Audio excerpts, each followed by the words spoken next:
Nah, mungkin ini ada beberapa pertanyaan dari orang tua. Dok, apakah anak yang ASD dan tidak ada penanganan bisa menjadi gila di kemudian hari? Mungkin bisa Dokter Ali atau Dokter Sofyan yang mau menjawab karena tidak ada yang tidak memberikan mau Aku bertanya. aja yang jawab. Oke. Karena kalau nanti Dokter Sofyan dijawabnya dokter jiwa, suruh masuk nanti. Aku nggak mau. Ya enggak, Dok, itu joke. Aku nggak mau Dokter Sofyan ngejar setoran terus dimasukin. Enggak. Ya, bukan itu joke. Jadi gini, kalau salah informasi, salah penanganan, iya. Akan dimasukkan ke dalam gangguan jiwa, iya. Salah informasi, salah penanganan. Tapi kalau nggak salah informasi, nggak salah penanganan, kita bisa lakukan. Kayaknya belum terlambat, Dok, kita kerjakan sesuatu, do something lah, ya. Walaupun dikatakan ya oleh banyak buku, ya, buku yang mengatakan buku yang dibaca ya, tapi ya ada ahli yang mengatakan di situ, dikatakan oleh mereka sebagian besar anak-anak yang katanya autis ini nantinya akan pada saat dewasa akan berubah jadi gangguan jiwa. Ya, itu katanya buku. Tapi ingat, buku itu adalah buku yang sudah tahun kapan-kapan yang belum diupdate. Ya, jadi saya sendiri tidak percaya ya dengan buku itu. Setelah kita kerjakan di sini, ternyata ya kita masih bisa do something. Ya. Paling nggak mengurangi ya. Malah pertanyaannya lain ya, malah di beberapa di tempat kita, ya di tempat kita ya, kita pernah kecampur ya. Jadi dalam arti apakah selama kita di klinik ya menangani anak-anak ini, dokter pernah ketemu nih anak-anak yang bukan autis tetapi yang schizofren? Yes. Di klinik kita punya beberapa anak yang schizofren, ya. Dan itu juga kita lakukan terapi menggunakan BICOM dan suplementasi. Ya, tapi sorry namanya tidak bisa kita ungkapkan di sini siapa. Ya. Tetap kita berjuang karena kita tahu ya dari salah satunya tadi dari pemeriksaan neurotransmitter kita akan lihat kenapa perilakunya seperti itu. Kalau dilaporkan oleh terapis, kita akan cek, oke, tolong dicek dopamin. Paling gampang tuh dopamin di kita. Tinggi atau rendah? Rendah, dokter. Oke, ini yang katanya autis. Dopaminnya tinggi, dokter. Oke, ini yang katanya gangguan jiwa. Jadi semua katanya. Kalau gitu kita bantu. Yang kurang kita tambah pakai BICOM, yang lebih kita kurangi pakai BICOM juga. Itu yang kita lakukan ya. Walaupun dalam perjalanannya jujur tidak mudah. Karena semua itu ada yang dari paling ringan sampai paling berat. Dan ini kita berjuang. Selama orang tua mau mengerti bahwa kita tidak menyulitkan orang tua dan kita juga punya tujuan yang sama dengan orang tua, pengen terapi yang secepat-cepatnya, yuk kita kerjakan sama-sama dengan tidak saling menyalahkan, dengan tidak saling curiga. Ya, ini curiga gini maksudnya, sengaja nih dilama-lamain sama dokter Ali ini, nah itu kan curiga. Kalau saya sih kepingin secepat-cepatnya ya. Kalau kelamaan ya repot ya, terapi saya termasuk terapi jenis baru, kalau lama-lama orang juga takut, ya kita nggak bisa capek 10.000 anak nanti. Gitu. Jadi jawabannya seperti itu, Bu. Kalau saya menurut saya, kalau sampai jatuh nanti ke arah gangguan jiwa kayaknya enggak sih. Karena saya masih akan berupaya, saya akan perang habis-habisan, jangan sampai masuk ke sana. Tapi kalau dasarnya sudah ada gangguan jiwa, mungkin. Ya mungkin nanti akan ke sana kalau nggak kita terapi. Jadi gangguan jiwa ya memang ada ya gitu. Dari yang dikatakan tadi rata-rata kita terima pasien baru kelihatan onsetnya itu dari di remaja. Ya kita sudah punya beberapa anak kita ya. Kadang-kadang kalau nanti Dokter Sofyan neliti ya, di antara umur 8, 9 ya, 10 tahun itu sudah mulai kelihatan, Dok. Ya, mulai kelihatan ya. Perilaku merusaknya ya kita lihat, oke coba kita betulin pakai enzim, nggak bisa. Kita coba kita kasih sinbionya ditingkatkan biar perilakunya hilang, nggak bisa. Oke, dopaminnya kita mainkan baru membaik. Wah, ini mulai mencurigakan nih kok dopaminnya membaik ya. Oke, kita coba benerin ya. Jadi ya kita masih punya ya pasien-pasien anak-anak kita yang ada juga ya kalau aku ngomong bukan gangguan jiwa lah ya. Yang dopaminnya itu terlalu tinggi ya sehingga dia punya gejala menyerupai schizofren ya. Ya, tapi kita akan bantu ya. Tapi kalau anak ASD jadi yang katanya ASD jadi schizofren enggak. Kalau untuk gangguan jiwa, Dok, apa juga bisa apa juga base-nya juga alergi, Dok? Base-nya nggak alergi, gangguan nutrisi. Coba baca buku itu loh, Nutrient Power. Yang buku hitam itu. Di Nutrient Power itu satu buku itu ada satu bab khusus tentang autism, satu bab lagi tentang schizofren. Isinya sama. Jadi pendekatan fungsional medisinya, tak pikir-pikir, ini kan cuma ngomongin otak, cuma ngomong nutrisi otak. Lah sekarang nutrisi otak loh, antara yang katanya autis, katanya schizofren, katanya normal, semua orang kan butuh nutrisi. Masa otak kita nggak butuh nutrisi? Coba secara logika kita perlu nggak nutrisinya untuk otak? Kita perlu vitamin A nggak? Kita perlu vitamin yang lainnya nggak? Kita juga perlu loh.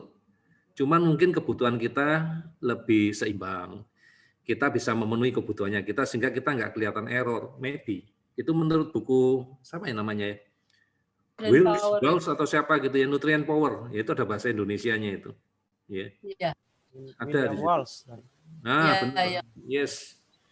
Kadang ingat bukunya, nama pengarangnya lupa ya. Tapi ya isinya sama ya tentang itu, bahasa Indonesia lagi ya, enak itu. Sebentar lagi Bu, kita dapat kiriman dari Gramedia, Bu. Katanya di endorse. Endorse buku. Ya, orang yang pengen mendapatkan buku itu bisa daftar di Mata Hati, nanti saya kita ada yang versi bahasa Indonesia. Nah, itu bukunya hitam itu. Iya, bukunya hitam. Ya, benar. Nah, itu udah biasanya kalau orang tua disuruh baca buku Inggris nggak mau karena Inggris. Nah, sekarang sudah ada dokter yang menerjemahkan itu ya. Dokter yang menerjemahkan itu, dan itu lebih mudah Dr. Novi yang menerjemahin, ya, yang menerjemahkan Dr. Novi. Ya. Oke. Pertanyaan selanjutnya ini mungkin adalah, Dok, kenapa sekarang masih banyak yang diagnosanya pakai istilah Asperger dan PDD-NOS?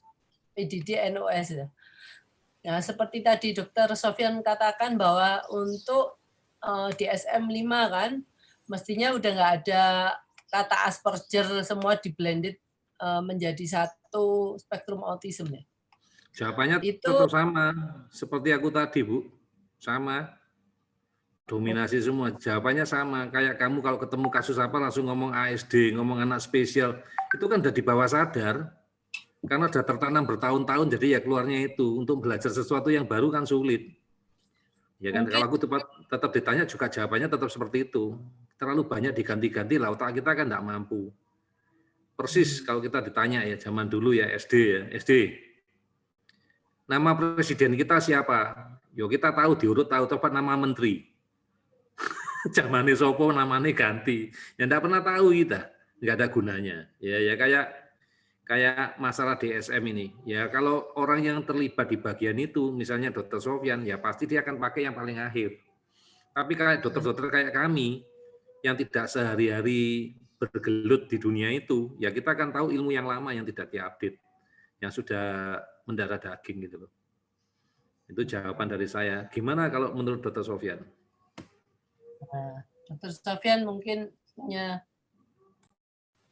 kalau umpamanya kalau mereka memang ada dokter-dokter yang nggak update ya untuk istilah Asperger, PDD, NOS itu, yang masih sekarang ini memberikan diagnosanya, oh anak ibu Asperger, anak ibu PDD, NOS, karena mungkin dokternya masih belum tahu yang DSM-5 ya, Dok ya. Iya, Bu. Ya, jadi itu berdasarkan DSM-4 Tax Revision 2000 tahun 2000.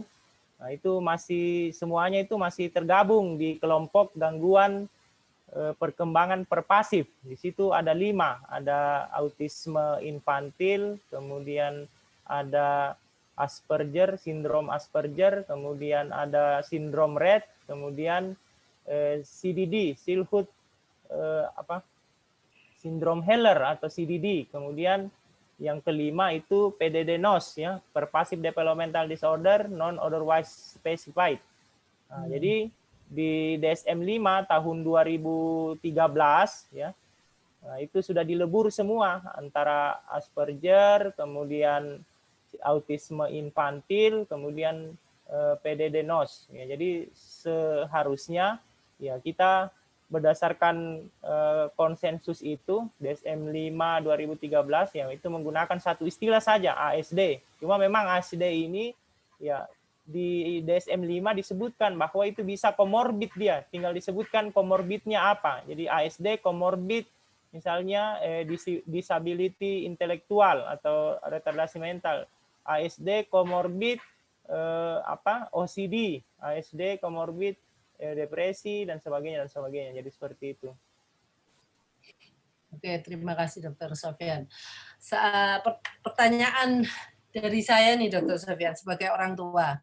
Menurut Dr. Sofyan, kan Dr. Sofyan udah menemui banyak orang tua nih, udah jam terbangnya tinggi. Dalam kesempatan ini mungkin Dr. Sofyan bisa memberikan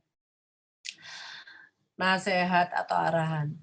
Menjadi orang tua dengan anak-anak yang seperti yang menyerupai autism ini, itu kita harus seperti apa?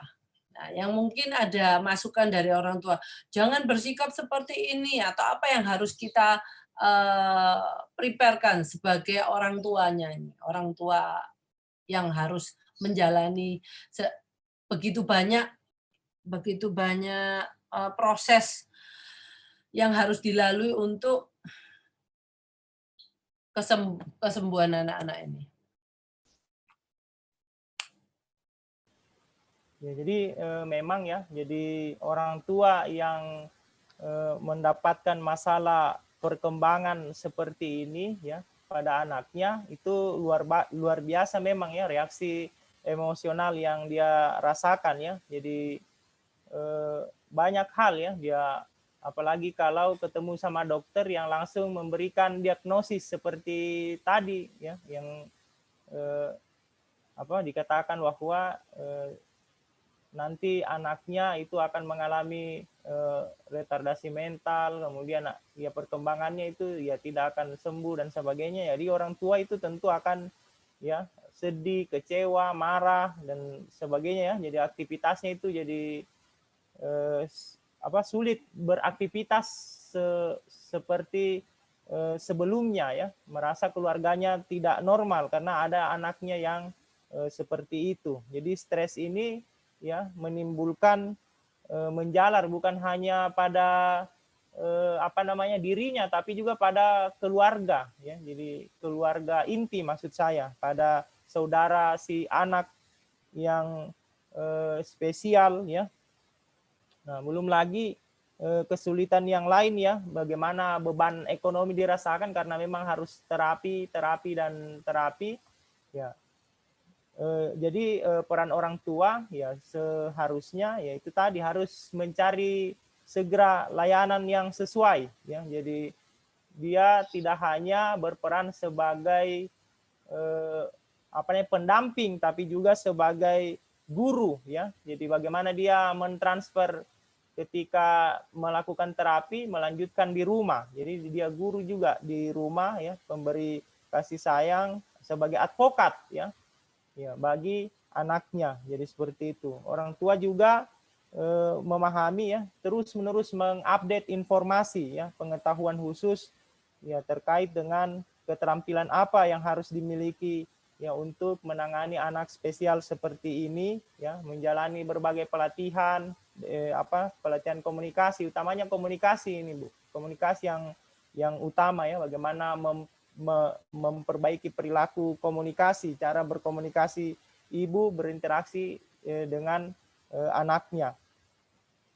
Nah, itu yang paling penting. Jadi fungsi saya misalkan itu hanya sebagai memberikan akses informasi ya. Seperti ini metode protokol Dr. Sanjaya ya. Kami jelaskan kepada orang tua ya bagaimana keunggulannya ya. Jadi seperti tadi sudah disebutkan bahwa kalau dibandingkan BIT konvensional dengan BIT alternatif ya, dalam tanda kutip BIT protokol Dr. Sanjaya ya itu dia jauh lebih murah, kemudian lebih sederhana ya pelaksanaan BIT protokol Dr. Sanjaya. Jadi dia menggunakan hanya 5 suplemen, 2 macam obat cacing ya, kemudian lebih jelas targetnya, ya. Jadi ini yang paling penting sebenarnya, target yang di protokol ini itu dijelaskan, ada namanya skor acuan ATEK, ya. Jadi orang tua tahu posisinya di mana saat ini, tujuannya mau kemana, ya. Selama ini orang tua mencari ke sana kemari tempat terapi itu tidak menjelaskan hal ini, ya, hal yang harusnya objektif, ya, penilaian kondisi awal objektif itu seperti apa. Kemudian lebih cepat progres atau hasilnya, ya, progres yang dihasilkan dengan terapi protokol Dr. Sanjaya itu luar biasa, ya, karena dia menyelesaikan akar masalahnya, ya, itu tadi yang disebutkan brain inflamasi, ya. Kemudian lebih terkontrol, ada follow up, ya, berupa laporan mingguan, laporan bulanan ATEK dan seterusnya.